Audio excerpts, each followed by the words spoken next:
I remember when I was a young kid, 15 years old, and I got my first analog camera. It was a Canon AE1, but it was a program. It was the new advanced AE1, and well, the program aspects suited me fine because as a kid, I really didn't know anything about the manual aspects of photography, those f-stops and shutter speeds. That was all completely foreign to me. I really just wanted to take good pictures with a good quality camera. And so there I was. Now, the program was important because, well, as the salesman told me, you can just focus and shoot.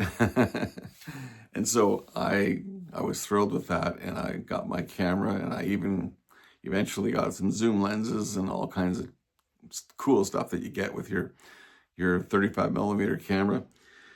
But I took my photographs pretty much focus and shoot. And you can bet that some of them were overexposed and some were underexposed, but most of them weren't bad. Now, if I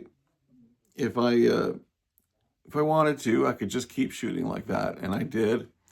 And I hid behind that complete unembracing of the manual aspect, and I hid behind the simple technology that was available at the time. And then when digital cameras came along, well, my first was a Nikon D600, and I want to tell you, autofocus, auto f-stops, auto shutter speeds, auto everything, just point and shoot. It was a kind of a godsend, or so I thought. The reality was, and that I couldn't really bring myself to admit, was the fact that I was intimidated by photography, intimidated by all the buttons and the f-stops and the whatever those shutter speeds were.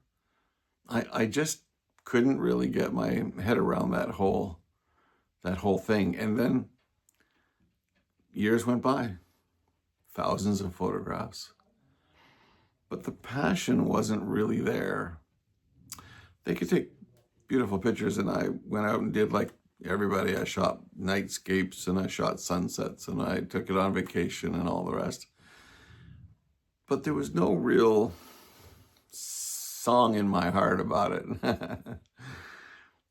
until a couple of years ago, when, like so many photographers today, I re-embraced manual, analog, mechanical photography. And my first foray back into it was the beautiful Rolleiflex. Now, this is the 2.8C, and there are so many models. And since I acquired this one, I've acquired a few others as well. But I loved this, and I loved this manual focus, this dial. And I loved this cranking from one frame to the next. And this beautiful, simple click that was just joyful. But that also meant that I really needed to commit to the other aspects, the f-stops, the shutter speeds, and what those things really meant.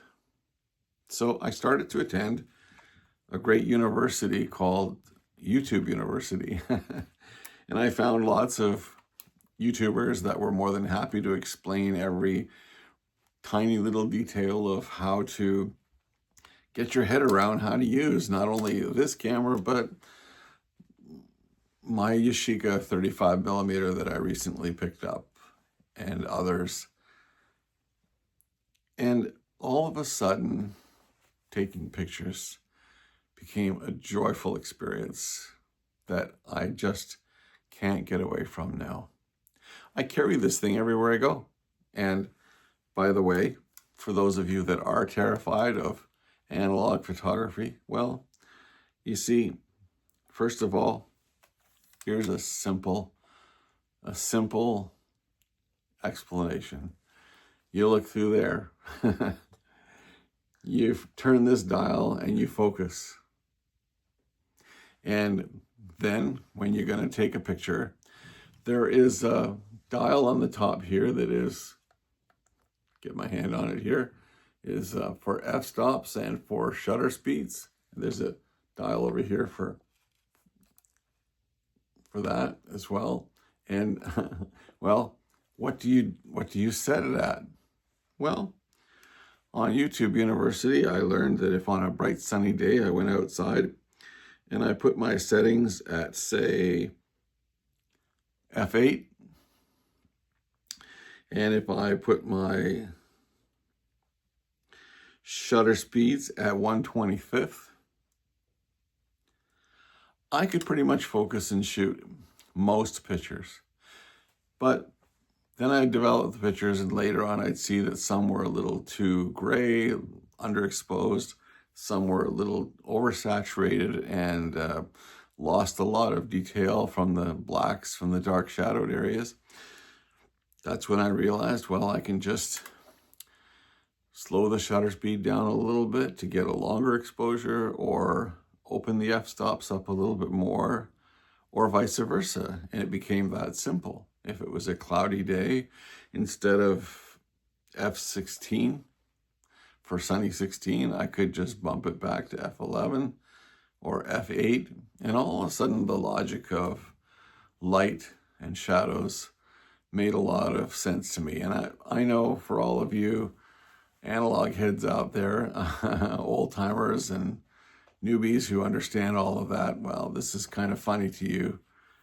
But for me, well, welcome to the analog world, and I love it.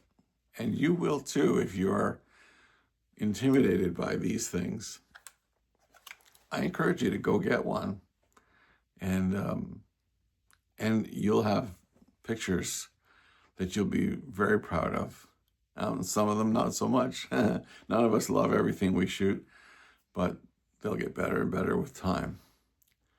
And you'll have pictures like the ones I'll show you at the end of this video.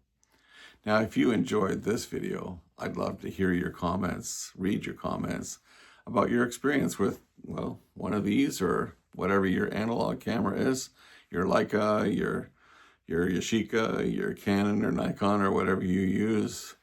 In the comments, tell me your story and how you have learned to embrace analog again. If you'd like, and share this video, and even better if you follow. That just tells the YouTube University gods that you are watching, and they'll share it with more people, so maybe they'll get over their analog terror as well. Thanks for watching. We'll catch you next time.